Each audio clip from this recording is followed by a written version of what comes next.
Right off the bat, I have to point out the absolute irony here. We are starting an explainer on information ethics by staring down a fiercely strict, all caps government copyright warning.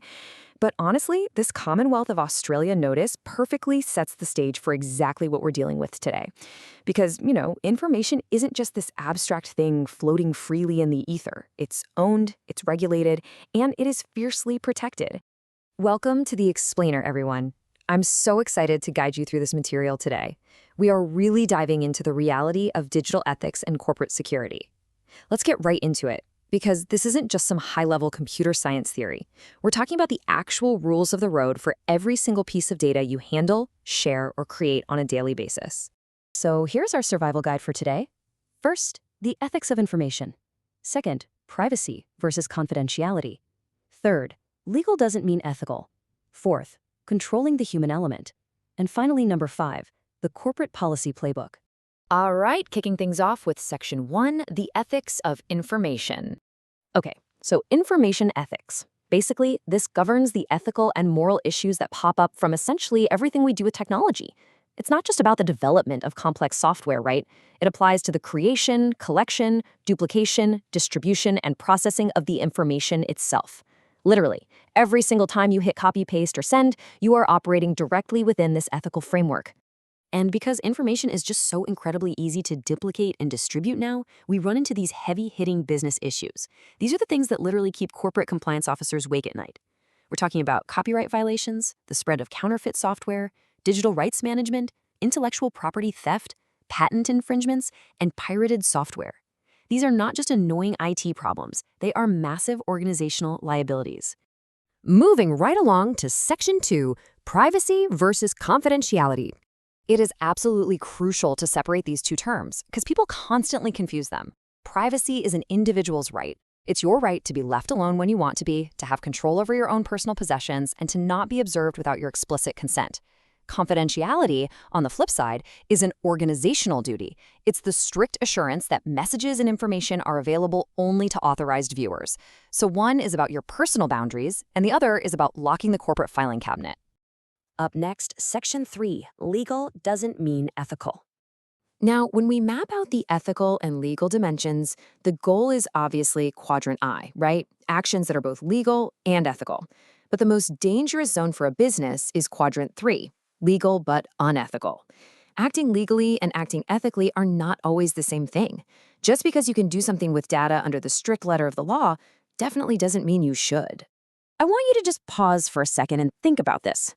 Have you ever done something legal but unethical in your digital life? Maybe using a little loophole to gather data, or sharing something you technically had the right to share but deep down you knew it was wrong?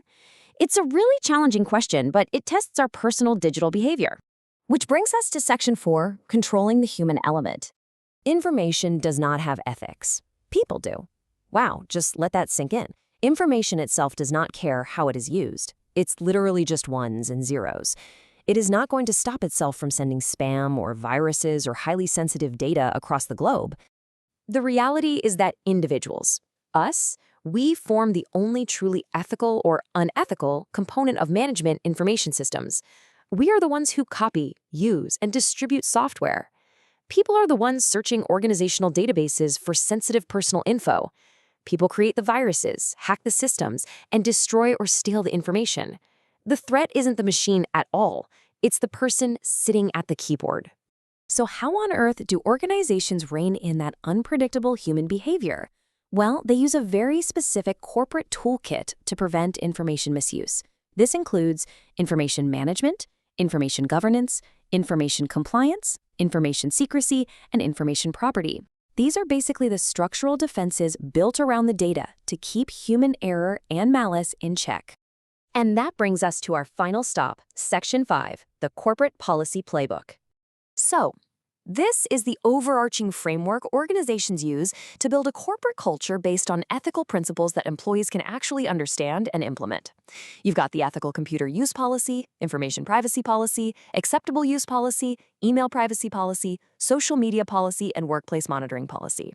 Let's break a few of the really critical ones down. First up is the ethical computer use policy. This contains the general principles to guide your behavior. And what's really fascinating here is why this is even necessary. A lot of the time, the unethical use of information happens totally unintentionally when data gets used for new, unanticipated purposes. This policy ensures all users are explicitly informed of the rules, and by agreeing to use the system, you give your consent to abide by them. It completely removes the whole "I didn't know" excuse. Next, under the big umbrella of information privacy policies, we absolutely have to talk about GDPR, the General Data Protection Regulation. This is a massive legal framework setting strict guidelines for the collection and processing of personal information within the European Union. But honestly, its impact is global, and it represents one of the most significant shifts in how organizations are legally mandated to protect personal privacy today. Then there's the Acceptable Use Policy, or AUP. We all know this one, right? It's that dense, incredibly long agreement you blindly scroll through and click accept on during your first day of work just so you can finally get access to your corporate email, the internal systems, and the internet. But despite how tedious it looks, it contains the critical principles guiding the proper use of that access. And all of this builds into something called non-repudiation. This is the ultimate accountability lock. It's a contractual stipulation built right into these policies to ensure that e-business participants cannot deny their online actions. If your account did it, the policy ensures you are held responsible. You simply can't play the "it wasn't me" card. And just a quick reminder, these strict policies don't just apply to those big, flashy data breaches you read about in the news. Organizations have to mitigate risks in everyday communication tools too. That means strictly adhering to policies that monitor and govern standard email and instant messaging to protect the company's information integrity at all times. So, I want to leave you with this final provocative thought. You've seen the policies, you understand the vital difference between legal and ethical, and you know that humans are the ultimate vulnerability. When you sit down and start handling data tomorrow, will you be the weak link or the strongest defense in your organization's ethical framework? The choice and the ethics are entirely yours. Thanks so much for joining me for this explainer. I really hope it brought some vital clarity to your digital world.